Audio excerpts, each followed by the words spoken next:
Саламатсыздар ма, құрметті білім алушылар. Кезекті дәрісімізді бастаймыз. Мамандыққа кіріспе пәні бойынша компьютерлік желілер тақырыбы. Дәрісіміздің жоспары компьютерлік желілер және әлемдік ақпараттық ресурстар. Әлемдік ақпараттық ресурстарды қалыптастыру, ғаламдық ақпараттық желілерді құрудың заманауи принциптері, LAN, компьютерлік желілерге қызмет көрсету ерекшеліктері, компьютерлік желілерге техникалық және бағдарламалық қамтамасыз ету. Компьютерлік желі ағылшын тіліне аударғанда компьютер нетворк, барлық құрылғылардың бір-бірімен өзара әрекеттесуіне мүмкіндік беретін байланыс желілері арқылы қосылған компьютерлердің және басып шығарғыш немесе мәтін алғылар сияқты басқа құрылғылардың тобы. Желілер шағын немесе үлкен кабельдер арқылы тұрақты жалғанған немесе телефон желілер немесе сымсыз арналар арқылы уақытша жалғанған болуы мүмкін. Ең үлкен желі интернет, ол бүкіл әлемдік желілер тобы болып табылады. Жергілікті желі ағылшынша local area network LAN, салыстырмалы түрде шектеулі кеңістіктің, мысалы ғимараттың шегіндегі компьютерлер. Желі мәліметтерді компьютерлер арасында жеткізу құралдарымен біріктірілген компьютерлердің жиынтығы. Есептеу желісі бір-бірімен байланысқан желі компоненттері арасында мәліметтер жеткізуге арналған программалық және аппараттық құрауыштардың күрделі жүйесі. Аппараттық жабдықтар ішінде әртүрлі типті және класты компьютерлер қатынастық жабдықты атауға болады.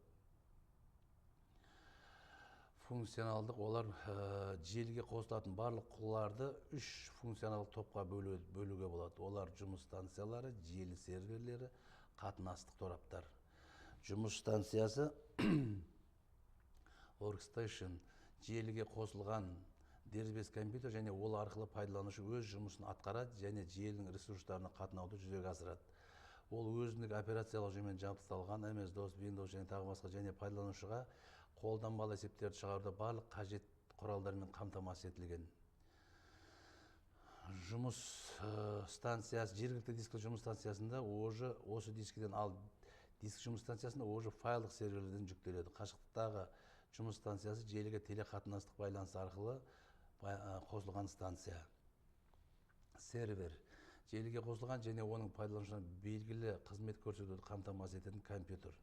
Серверлер желіні пайдаланушылардың қажеттілігінен туындайтын мәліметтерді сақтауды, мәліметтер қорына сұраныстарды өңдеуді, жойылған тапсырмаларды өңдеуді, тапсырмаларды басып шығару және басқа да іс-әрекеттерді жүзеге асырады.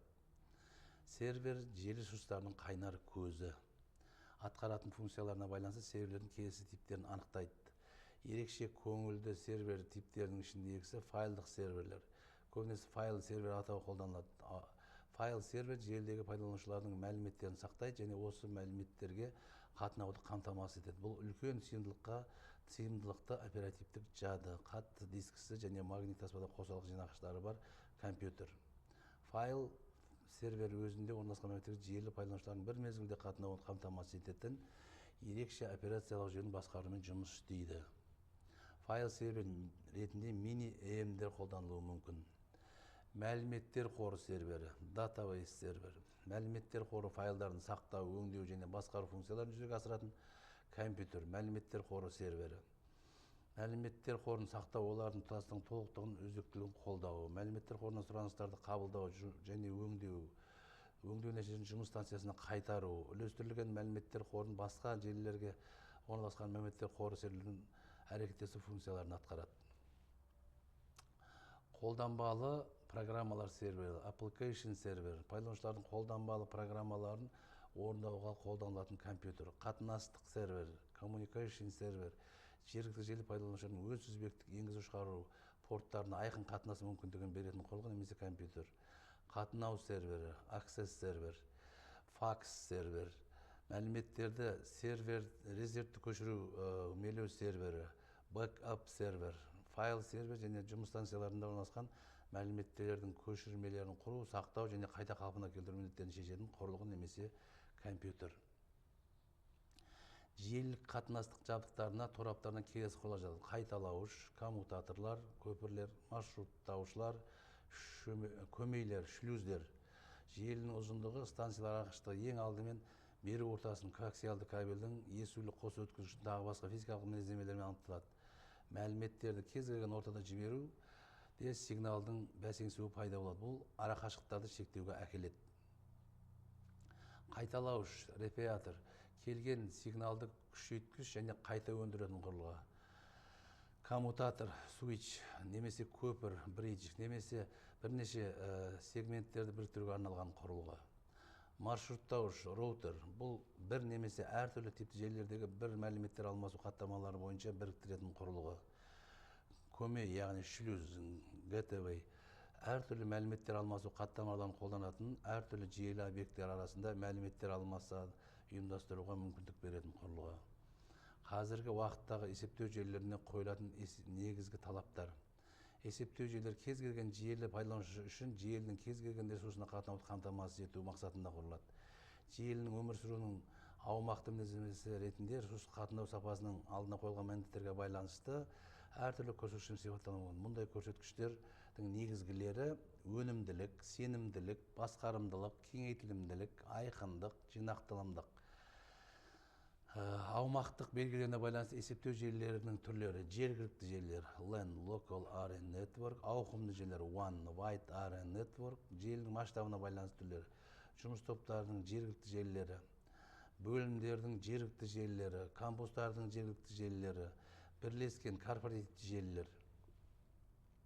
OSI эталондық моделі желілік программалық жабдықтарды құруды реттеу мақсатында және кез келген есептеу жүйелерінің әрекеттесу мүмкіндіктерін қамтамасыз ету үшін стандарттаудың халықаралық ұйымы International Standard Organization ISO ашық жүйелер әрекеттесу эталондық моделін Open System International Interconnection OSI құрды. Бұл есептеу жүйелері жұмысының 7 деңгей логикалық үлгісі. Ол деңгейлер: физикалық деңгей, арналық деңгей, желілік деңгей, көліктік деңгей, сеанстық деңгей, көрсетімдік деңгей, қолданбалы деңгей. Бұлардың алғашқы үшеуі физикалық, арналық, желілік болып табылады. Ауқымды есептеу желілері бір-бірінен алыс орналасқан жергілікті желілер мен жеке компьютерлерді байланыстыратын есептеу желісі. Ауқымды есептеу желілер 3 құрауыштардан тұрады. Желінің түйіні ретінде қарастырылатын жергілікті есептеу желілері, жергілікті есептеу желілерін байланыстыратын арналар, байланыс арналарына байланыс құруға мүмкіндік беретін жабдықтар мен есептеу программалары. Интернет әртүрлі хаттамалармен жұмыс істейтін, әртүрлі есептеу машиналарын байланыстыратын мәліметтер, тасымағыштар, телефон сымдар, оптикалық талашқа, радиомодемдер тағы басқа компьютерлік желілердегі бірлестігі. Интернет жүйесінде қолданылатын негізгі хаттамалар TCP/IP Transmission Control Protocol, Internet Protocol хаттамалар жиынтығы. IP желілік деңгей, TCP көліктік деңгейлік хаттамалы, арналық трансфер миссион протокол деген, яғни арналық және физикалық деңгейде мәліметтер жеткізу орталарының бар көптеген стандартты қолдайды. Интернет жүйесіне қосылған әрбір компьютер өзінің ерекше IP адресіне ие болады. IP адрес ұзындығы 32 бит. Әрқайсысы 8 биттік 4 бөліктен тұратын желілік адрес. Ол 2 бөліктен желі адресі және осы желідегі хост адресінен тұрады. Хост, яғни желіге тікелей қосылған өзіндік адресі бар компьютер. Сандық IP адрестері адамдар қолдануға ыңғайсыз болғандықтан IP адрестерге символдық аттарды сәйкес қоятын механизм қолданады. Оны домендік аттар жүйесі деп атайды, DNS деп. Мұндай жүйелерді пайдаланушы адрес 2 бөліктен тұрады. Пайдаланушы идентификаторы, собачка, домен аты. Пайдаланушы идентификатор және домен аты өзара нүктемен ажыратылған бірнеше бөліктерден тұруы мүмкін. Яғни бұл жерде әр мемлекеттің өзінің несі болуы мүмкін.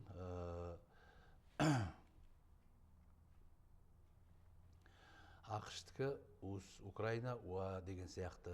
Желілік бейімдеуіш ағылшын Network Interface компьютер желіге қосатын құрылғы. Бұл құрылғы сондай-ақ желілік тақта немесе желілік тілдесу тақтасы деп аталады.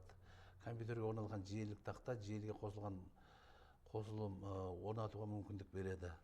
Желінің ең кең тараған тұрпаты Ethernet. Бұл компьютердің өзара әрекеттесуінің желілік стандарты. Онда коаксиалды сым немесе өрілген қос сым пайдаланылады. Бақылау сұрақтары, мынандай типтегі бақылау сұрақтары берілуі мүмкін. Қазіргі уақыттағы есептеу желілеріне қойылатын негізгі талаптарды атап көрсетіңіз. Желілік программалық жабдықтарды құрудың негізгі мақсаттары не? компьютерлік желілер мен оның қызметтерін атап өтіңіз. Қолданбалы программалар сервері, application сервер туралы не білесіз деген сияқты типтік сұрақтар қойылуы мүмкін. Осыменен кезекті дәрісіміз аяқталды. Келесі кездескенше қош сау болыңыздар.